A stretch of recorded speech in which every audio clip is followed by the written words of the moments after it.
Hi, I'm Serena the Crafty Crocheteer, and in today's video we're going to be talking about the Gradual Beginner Shawl Tunisian Crochet version. Now this is a series of free patterns and I'm proud to be contributing to the Tunisian Crochet version that you can see right here. The pattern is free and the pattern is very much a mini book. There's a lot of detail in there, a lot of information that we're not going to cover in the video. You can find the pattern on Payhip, Ravelry, or on my website. Now in the video, we're going to be highlighting a couple of things that I think you'll find really useful. So we'll be talking a little bit about hook selection and yarn choice, as well as how to do the simple stitch, the knit stitch, and a little brief overview on how to do the full stitch as we'll use it in the pattern for increases. We'll also talk a little bit about color changes, how to get a fade versus striping, but everything else that you're going to find that you'll need to make your own Gradual Beginner Shawl will be in the pattern. So I'm really glad that you're going to join me on this adventure, and I hope you'll have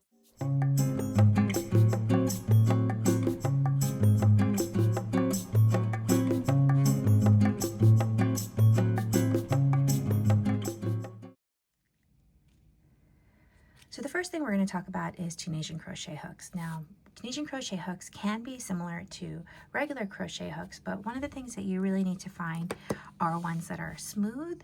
And if you're doing anything longer than a few inches, you're going to need something that'll have an attachment for a cable and a stopper. You'll also see that there are some double-ended Tunisian crochet hooks.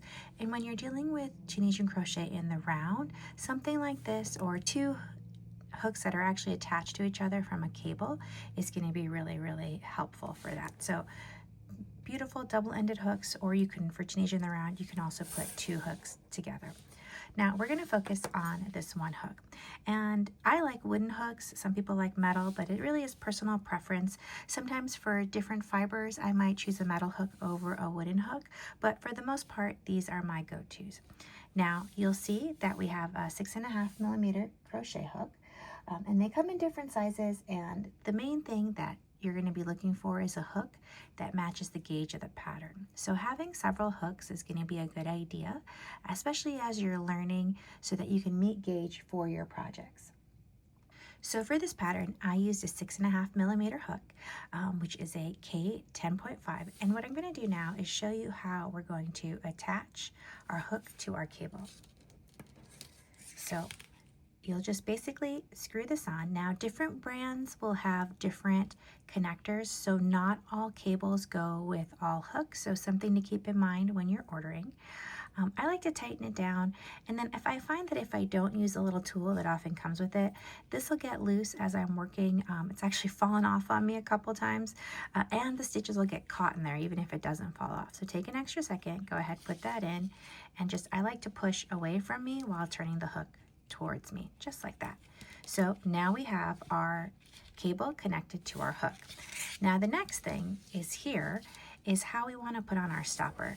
Now the stoppers are really important so your loops don't fall off. Again, if we were working Tunisian in the round, we would attach another hook to this connector, but this is basically it for hooks. So now let's move on to yarn.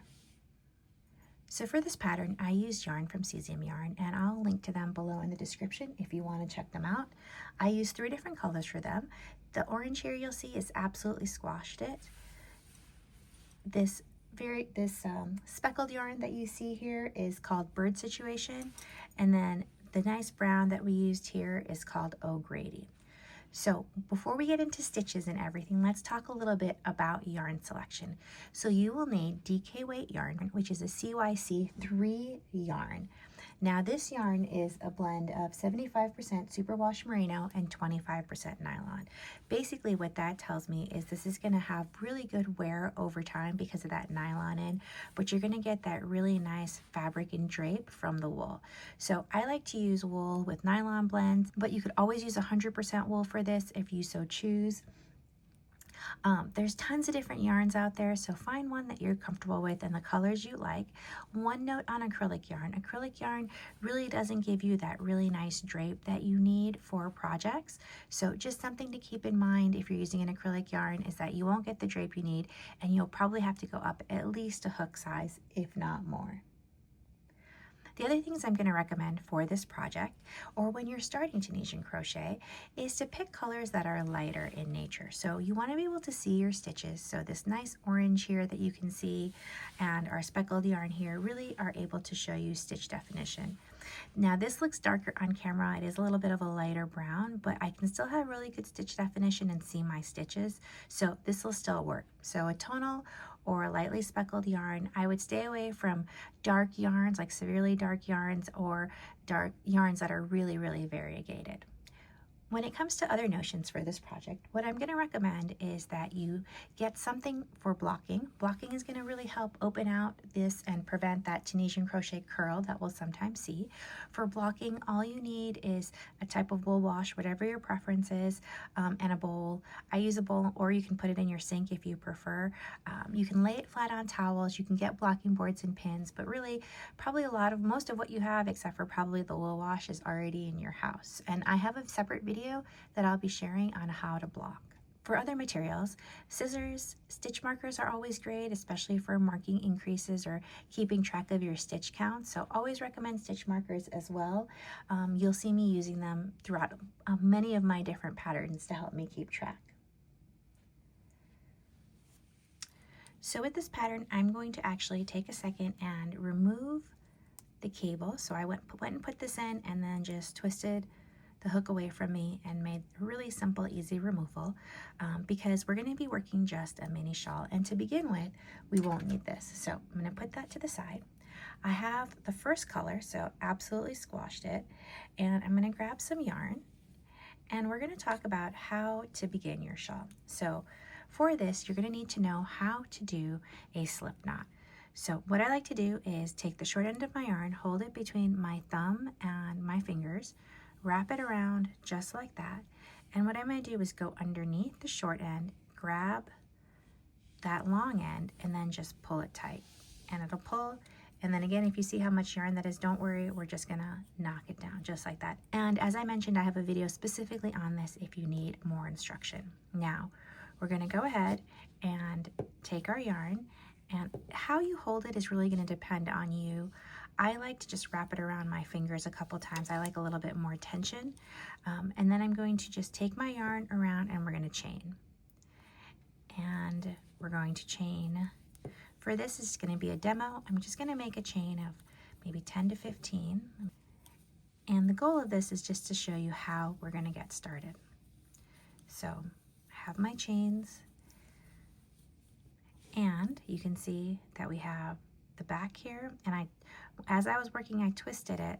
I wasn't paying attention maybe when I went to go grab more yarn, so you'll see a little abnormality there, but I'm not too worried about it. If you are, you can always undo your chain and start again. Now I'm going to turn my work, and there's our first loop, and this is our second loop, and these are the back bumps that you'll see right here. Now you do not need to work in the back bumps, but it'll make it a nice, much cleaner project if you do. So I'm going to take my yarn, go in just like that, and then working in that back bump, I'm going to go underneath that back bump, yarn over, and pull up a loop. Go underneath that bump, yarn over, pull up a loop. And I'm going to keep doing this all the way across. And we're collecting loops, as you'll see. And that's one of the neat things about Tunisian crochet is we're going to collect loops as we move. Then we're going to slowly undo the loops in something called the return pass. And that's actually going to help us with building the fabric. And you'll see that shortly. So again, just go right in here. I'm going to collect all these loops, and then I'm going to come back and show you the next step. So I'm just grabbing that last stitch, I'm going to yarn over and pull up a loop, and now I have all my loops on my hook. Then I'm going to do a return pass. Now there's something called the standard return pass, and that's what we're going to be doing for this pattern. Not all patterns will use a standard return pass, so it's really important that you read what the designer's intention is. Sometimes you can change and make some beautiful designs by altering your return pass, but for this we'll do the standard return pass. So I'm going to yarn over, pull through one, just like that, and then for everything else I'm going to yarn over and pull through two. And this is what I was talking about how we're releasing the loops from our hook. So yarn over, pull through two, pull through two, pull through two. And we're going to do this until we get to the end. just like that. Now, you'll always have one loop on your hook. This is going to be our live loop, which is right here. And this is also the loop that can drive some Tunisian crocheters crazy, because if you have it loose, you'll actually get a really uneven edge along the side. But we'll talk a little bit more about that later. So now that we have our chain, I kind of want to go through what the anatomy is of a stitch, so you can understand in what area you'll be working to get which stitch. So you can see here, and I'm just going to make this loose and put this to the side so it doesn't get away. You can see we have a nice stretchy little band here, and we have a bunch of little loops that are connected by a chain. That chain is created by your return pass, and these loops are created by your forward pass. Now with the loops, there is a specific anatomy that I want to talk about. One, you're going to see a top bar here, and that can be used in certain stitches, but we're not going to worry about it too much now. The more important bar is this front vertical bar right here. There's a front vertical bar, and then you'll see behind there's a back vertical bar. So depending on which stitch you're using, you will either work for the simple stitch through here, or through the knit stitch you'll actually go through to behind, and we'll talk a little bit more about that stitch in detail. So next, we're going to talk a little bit about the space in between stitches.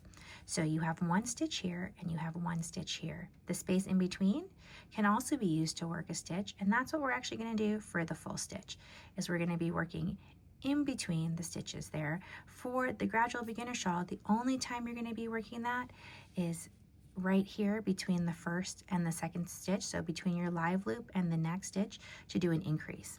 And we'll talk a little bit more about that too.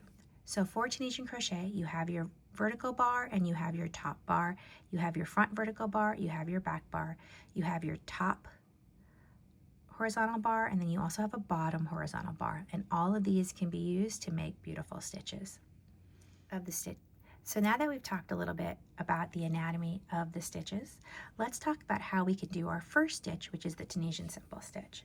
So for the Tunisian simple stitch, you're going to see that here is a front vertical bar. We're going to go through that, yarn over, and pull up a loop, just like that. And then we're going to go ahead, yarn over, pull up a loop again, insert our hook from right to left, yarn over and pull up a loop, and then again, from right to left, yarn over, pulling up a loop. And remember, we're collecting loops as we go. So we're going to do this all the way to the end, and then I'll do my return pass and come back and show you a couple of things. So now that I've made it to the end, one of the things I want to show you is something called the last Tunisian stitch. Now this again is this is the standard last Tunisian stitch, but some designers may change this up. When you look here, you're going to see two vertical bars right there. So this is for the first stitch, this is for that chain below. Make sure you're not going in there. You're going to look for these two vertical bars here at the end, and that's what we're going to work into. So just like that. So to work into it, I like to turn my work towards me so I can see what I'm doing. I'm going to go through both vertical bars, yarn over, and pull up a loop, just like that. Then we're going to do our standard return pass, yarn over, pull through one, pull through two, all the way to the end. So now we have 2 rows done in the simple stitch. I'm going to do another row, but one thing I want to point out to you before is that when you're working Tunisian crochet, the stitch that you're actually working on, like if it says row 3, do a simple stitch, that's actually going to affect the appearance of row 2, and that's going to be something important to keep in mind as you're transitioning between sections. So when we start our Tunisian knit stitch section, even though that row looks like a knit stitch, we're actually going to be working this row below, and so it'll still be a simple stitch. That'll make more sense as I show you the knit stitch part next. So I'm going to go ahead and do another forward pass, just like this, and I'm going to forward this so that we can get to the end and I can show you that last Tunisian stitch again.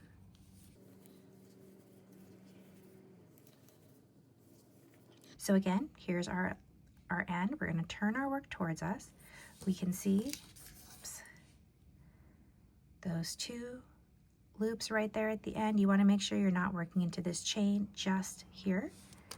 And we're going to go in between, yarn over, pull up a loop. I'm going to do my return pass, then I'm going to come back and we're going to talk a little bit about the Tunisian knit stitch now. So the Tunisian knit stitch is a pretty simple stitch. As I mentioned, we're not going to be going from left to right through. We're actually going to go between the front and the back vertical bars. So keeping this nice and tight. So let's take a second and talk again about this loop and how we want to keep it nice and snug. We're going to go into that stitch for a knit stitch. So go in between the vertical bars, yarn over, pull up a loop. I'm going to pause here, take a second, tighten down my loops. That's a really important trick to get a nice clean right edge. Again, you can see the front and back vertical bars. You're going to go in through, behind and grab, in through, behind and grab, in through, behind and grab, just like that. So we're going to go through all the way, and this will be a standard return pass and a standard last Tunisian stitch. We're not doing anything different. Get a little bit more yarn, and then I'm going to do my return pass. Then I'll meet you back and show you another row of the knit stitch. So I'm back, and just to point out, we worked the knit stitch, but it affected row 3 of our pattern, because again, remember, Tunisian crochet is going to affect this row that you're working into, not the row that you're actually starting. So again, I'm going to go in, so that front and back vertical bar, you can see right there, I'm going to go in, yarn over, pull up a loop, take a second, tighten it down. Again, you can just use your fingers, or you can pull as I'm adjusting. I'm pulling as I'm adjusting with my fingers, pulling here to keep the tension. And then I'm going through. So now we've done 2 rows of the knit stitch. The next stitch, as I mentioned, that's used in this pattern is the full stitch, and we're going to talk very briefly about that coming next. So now that we've done 2 rows of the knit stitch, let me talk a little bit about the full stitch. As I mentioned, the full stitch is where we're going to be going through in between stitches, and for the Gradual Beginner Shawl, we're going to use this as an increase. So I'm going to go into between those 2 stitches, go into that space, yarn over and pull up a loop. And normally when you're working the full stitch, you're gonna go in just like this and pick up stitches in between. So you can see in between, we're gonna pick up again in between, picking up those stitches just like that. Now, when you're doing just the full stitch, what you'll do is you'll alternate the rows that you're starting and ending in. So I want to always keep my stitch count the same. So for this last stitch here, I won't work into it. Once I get to here, I will go into this. I will go immediately into my last Tunisian stitch. That's again because we want to keep our stitch count consistent, and we worked a stitch coming up here. And you can kind of see how this is a little bit loose. So I'm going to take a second and just tighten it up, get it nice and snug so we have that nice clean edge.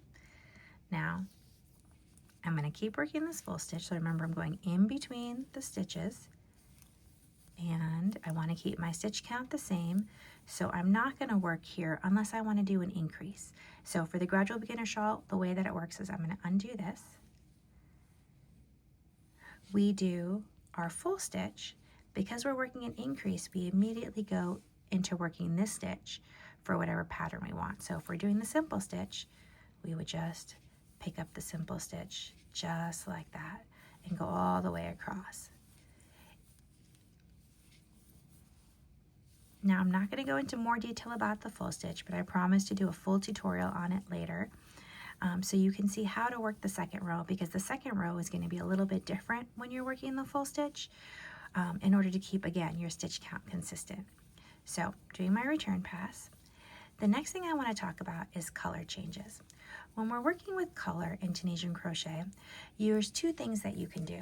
You can actually create a really nice fade, as you can see here. So this is absolutely squashed it and bird situation mixed together, and we're alternating rows. And when you do a fade, you actually do your color changes on the left side of the shawl. Then here we do striping. And again, that's going to be a little bit different.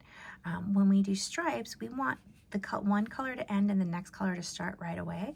So what we're going to do is do color changes on the right side. So I'm going to show you how to do color changes on both sides next.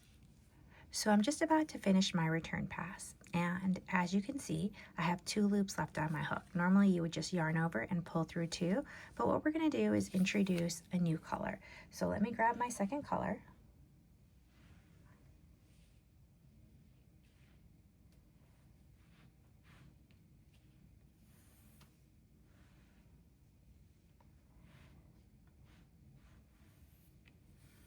it's right here.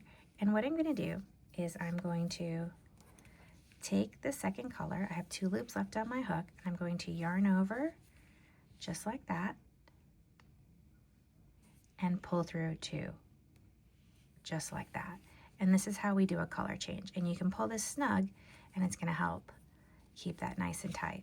Now this again is going to be for striping. So in the pattern, we would be changing this when we want to get to the knit stitch, but remember, we want to keep this row the same. So we're going to work that as a simple stitch row before we start our knit stitches.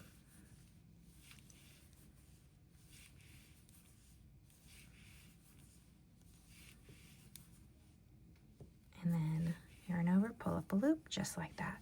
So this is going to give us a nice stripe. I'm going to work this back.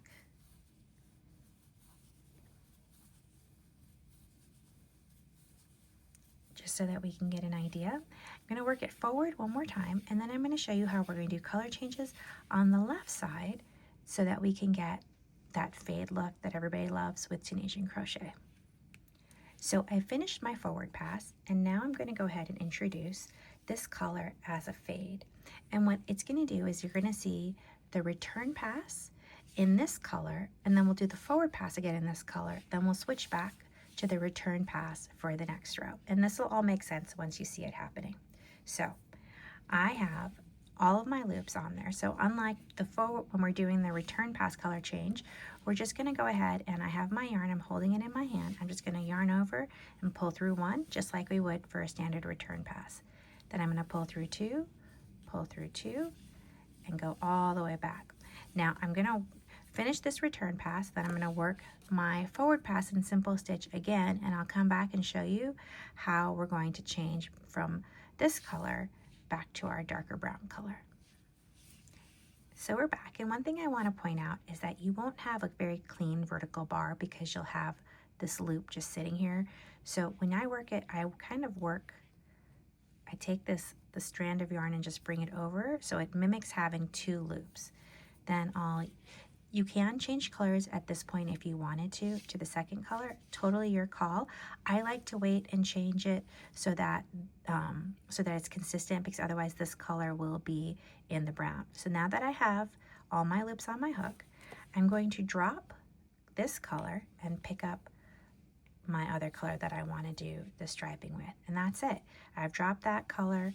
I'm going to pick up this color, and I'm just going to do a standard return pass. Just like that. It makes it pretty simple in terms of doing your color changes.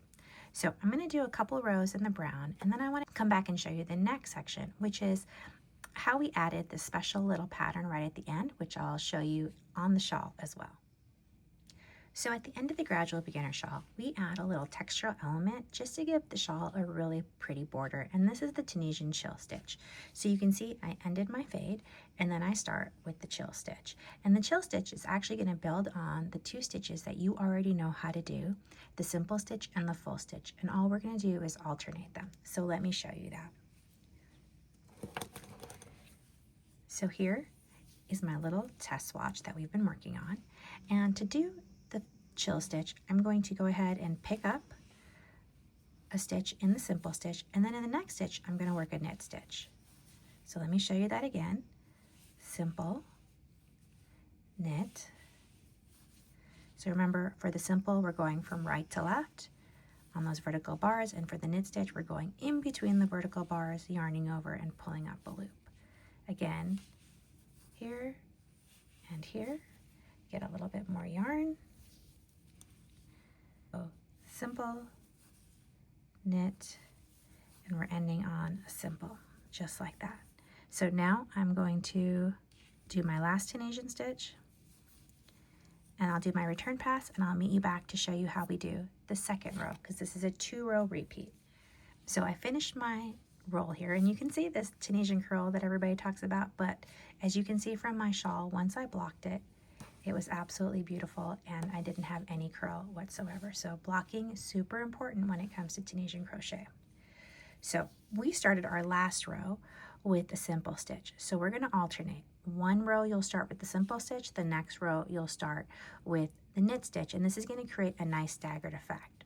And one thing you can also see, sometimes if you're going to put down your work, you may not know where to pick it up or start from next. The way that I look at it when I'm working is you'll see some longer stitches and some shorter stitches, so longer and shorter. The shorter ones always get worked into as for a knit stitch, and the longer ones get worked into for a simple. So again, if I put down my work and I didn't know where to start, I can see that this is a short stitch and there's a longer stitch. You can see how it kind of works. So I know this one's going to be a knit and this one's going to be a simple. So knit and simple. So that's it. We're basically staggering stitches, and that is going to show us, that's going to make this really pretty pattern. I'm going to finish this, and then the last thing we're going to go over when it comes to our little swatch here is how to bind off. One quick thing about the chill stitch and the gradual beginner shawl is you actually won't need to alternate your beginning stitch, but all of that is explained in the pattern. So binding off simply means we're going to do our forward pass, but we're not going to collect loops. We're going to drop the loops as we go. So the way that we do that is we're going to pick up a stitch, but then we're going to work this stitch off. So let me show you what I mean. I'm going to show you first how to do a simple stitch bind off, because that is going to be the most common one that you're going to use. So we're going to simple stitch, yarn over, pull up a loop, 2 loops on our hook, pull the loop closer to the hook through the one that's further back. Again, yarn over, pull up a loop, pull through that. When you get better, you can actually, or when you get faster, you can actually yarn over and just pull through 2, and that makes for a really nice simple bind off. In the pattern, you have the option to do the bind off like this, or you can work the bind off like you would for the chill stitch. And what that basically means is you're just working the stitch as you would for the chill stitch. So I'm gonna go back here to the beginning to show you that. So in this case, we're going to start off, we have a long stitch and a short stitch. We're going to do a simple stitch, yarn over, pull up a loop, and then pull through the other loop on the hook. Then we work the next one as a knit stitch, yarn over, pull up a loop, pull that loop through the hook, just like that. And you're going to keep going and collecting or getting rid of your loops.